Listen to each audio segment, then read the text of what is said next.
దత్తాత్రేయ గారు. శివ గారు, thank you allowing me to speak. నేను ఒక 9:15 కి అట్లా నేను వెళ్ళిపోతాను, నాకు వేరే మీటింగ్ ఉంది. ప్లీజ్. సో నేను ఏమంటున్నానంటే, ఇప్పుడు సార్ తెలంగాణ రాష్ట్రంలో ఎగ్జిస్టింగ్ పార్లమెంటు స్థానాలు 117, ఎమ్మెల్యే స్థానాలు 119.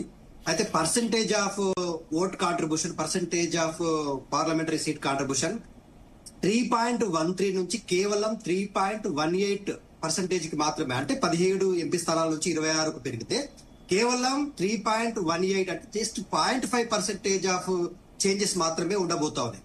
సో మనమేం అడుగుతా ఉన్నామంటే, దక్షిణాది రాష్ట్రాల అన్ని డిమాండ్లతో పాటు ప్రత్యేకంగా తెలంగాణ రాష్ట్రం యొక్క డిమాండ్ ఏంటంటే, అబ్సల్యూట్ నంబర్ మార్చడం కాదు, రిలేటివ్ రిప్రజెంటేషన్ ఉండాలనేటువంటిది from the beginning of the parties we are demanding. కాబట్టి పాపులేషన్ కంట్రోల్ చేసినటువంటి రాష్ట్రాలకు శిక్ష వేయడము, పాపులేషన్ పెంచినటువంటి రాష్ట్రాలకు పొలిటికల్ సపోర్ట్ ఇచ్చినట్టుగా ఉండబోతా ఉంది బీజేపీ తీసుకోబోయే నిర్ణయాలు. ఒక ఫార్ములా, దక్షిణాది రాష్ట్రాల కూటమి ఒక ఫార్ములాని ప్రపోజ్ చేసింది. డీలిమిటేషన్ అంటే కేవలం నియోజకవర్గాల గీతలు మార్చేసి కాదు, గీతలు మార్చడం కాదు, రాజకీయ సమీకరణలు మారాల్సిన అవసరం ఉంది, రాజకీయంగా శక్తి సమీకరణలు మారాల్సిన అవసరం ఉంది.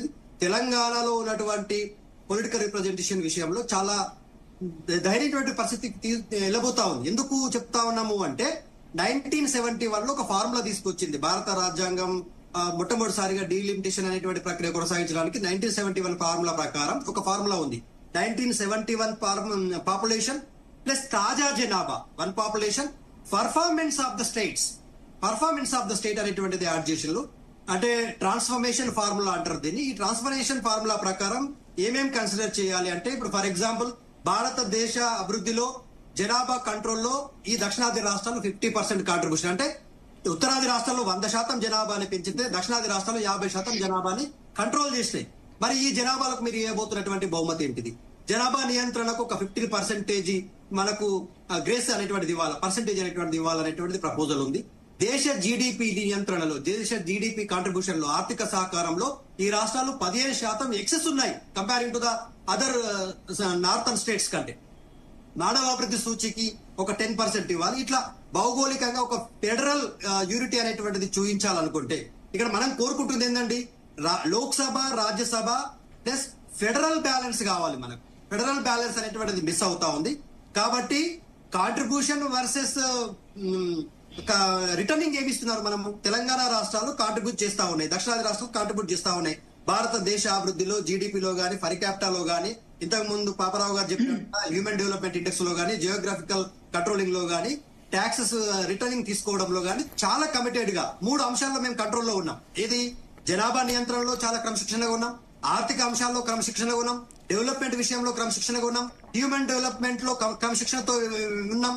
మిగతా రాష్ట్రాలు ఇవన్నిటిని విస్మరించినాయి. దేశం విధించినటువంటి ఒక కండిషన్ ని ఖచ్చితంగా పాటించడంలో మిగతా రాష్ట్రాలు వీటిని పాటించలేదు. ఉత్తరాది రాష్ట్రాలు విచ్చలవిడిగా జనాభా పెరిగిపోయింది, ఆర్థిక క్రమశిక్షణ లేదు. మరి అలాంటి రాష్ట్రాలకు ఇచ్చేటువంటి కేంద్రం ఇచ్చేటువంటి డెవలప్మెంట్ బెనిఫిట్స్, ఇప్పుడు మనం మాట్లాడుకున్నటువంటి అంశాల్లో ఇదే జరిగితే రాష్ట్రాల యొక్క ఆర్థిక హక్కులు కనుమరుగయ్యేటువంటి ప్రమాదం ఉంది, ప్రమాదం పొంచి ఉంది. రాష్ట్రాలపై ప్రభావం పెద్ద ఎత్తున పడబోతా ఉంది. కొన్ని చట్టాలు గాని, కొన్ని పన్నుల వ్యవస్థలు గాని వస్తే ఇవాళ ఈ జనాభా నియంత్రించినటువంటి రాష్ట్రాలకు ఎస్పెషల్ గా ఇప్పుడు కేంద్ర ప్రభుత్వం నుంచి రావాల్సినటువంటి రైల్వే లైన్స్ విషయంలో మనకి ఇప్పటికే బీజేపీ ఉండడం వల్ల దక్షిణాది రాష్ట్రాలకు ఒక్క రైల్వే లైన్ విషయంలో గానీ, లేకపోతే ఇంకా ప్రత్యేకమైనటువంటి ప్రాజెక్టుల విషయంలో గానీ, నీటి ప్రాజెక్టుల విషయంలో గానీ, జాతీయ ప్రాజెక్టుల విషయంలో గానీ, ఇన్ఫ్రాస్ట్రక్చర్ డెవలప్మెంట్ విషయంలో గానీ ఎంత తక్కువ చిన్నచూపు చూస్తా ఉన్నారో మనం అర్థమవుతా ఉంది. మేము ఇక్కడ అడుగుతా ఉంది సార్, తెలంగాణ రాష్ట్రంతో పాటు దక్షిణాది రాష్ట్రాల రిప్రజెంటేటివ్ గా బీఆర్ఎస్ పార్టీ ఒక ఫార్ములాను చెప్పింది. జనాభా నియంత్రణ చేసినటువంటి వాళ్లకు పర్ఫార్మెన్స్ బేస్ గా ఖచ్చితంగా సూపర్ న్యూమరీ కోటా అనేటువంటిది ఉండాలి. ప్లస్ ట్యాక్స్ పేమెంట్ విషయంలో మేము చాలా కమిటెడ్ గా ట్యాక్స్ పే చేసినాము, జీడిపి కంట్రోల్ చేసినాము. జీడిపి అనేటువంటి కాంట్రిబ్యూషన్ లో దేశంలో తెలంగాణ రాష్ట్రం టాప్ 3 లో ఉంది. అట్లాగే పర్ క్యాపిటల్ ఇన్కమ్ విషయంలో కూడా తెలంగాణ రాష్ట్రం హైయెస్ట్ పర్ఫార్మెన్స్ చూపించింది. హ్యూమన్ డెవలప్మెంట్ విషయంలో కూడా స్కూళ్లు గానీ, కాలేజీలు గానీ, ఇన్ఫ్రాస్ట్రక్చర్ డెవలప్మెంట్ విషయంలో గానీ, మానవాభివృద్ధి సూచీలో వైద్యం విషయంలో గానీ, వాళ్ళకు ఇచ్చేటువంటి తాగునీరు, సాగునీరు విషయంలో కూడా తెలంగాణ రాష్ట్రం చాలా టాప్ లో ఉంది. కాబట్టి ఇన్ని కంట్రోలింగ్ విషయాలలో మేము టాప్ లో ఉన్నప్పుడు, మీరు నియమించినటువంటి కండిషన్స్ మేము పాటించినప్పుడు, మీరు మాకు ఇచ్చేటువంటి పొలిటికల్ రిప్రజెంటేషన్ ని why you are controlling, why you are subsidize చేయాలనేటువంటి ప్రయత్నం మీరు ఎందుకు చేస్తా ఉన్నారు?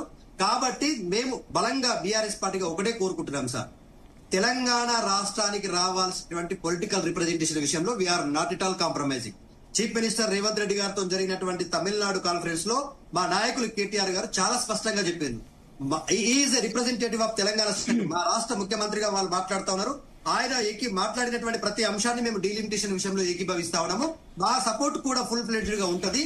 మాకు ఇది పొలిటికల్ ఎగ్జిస్టెన్స్ అండి. భావి తరాల భవిష్యత్తుకు రేపు పార్లమెంట్ లో తీసుకుపోయే నిర్ణయాలు, లేకపోతే రాజ్యసభలో తీసుకుపోయే నిర్ణయాలు, లోక్సభలో తీసుకుపోయే నిర్ణయాలు మా భవిష్యత్తు డెవలప్మెంట్ కు ఆటంకంగా మారే ప్రమాదం ఉంది. కాబట్టి ఖచ్చితంగా తెలంగాణ రాష్ట్రం యొక్క పొలిటికల్ రిప్రజెంటేషన్ పర్సెంటేజ్ ఏదైతే 3.13 నుంచి 3.18 కాదు 4.96 కి పెరగాల్సిన అవసరం ఉంది. It is depends on the BJP party. Amarnath గారు చెప్తారు. అమర్నాథ్ గారు ఇప్పుడు నేను ఇందాక 3 ప్రశ్నలు వేసిన, మరి సుజాత గారికి మీరు అడగలేదు. అది ఇప్పుడు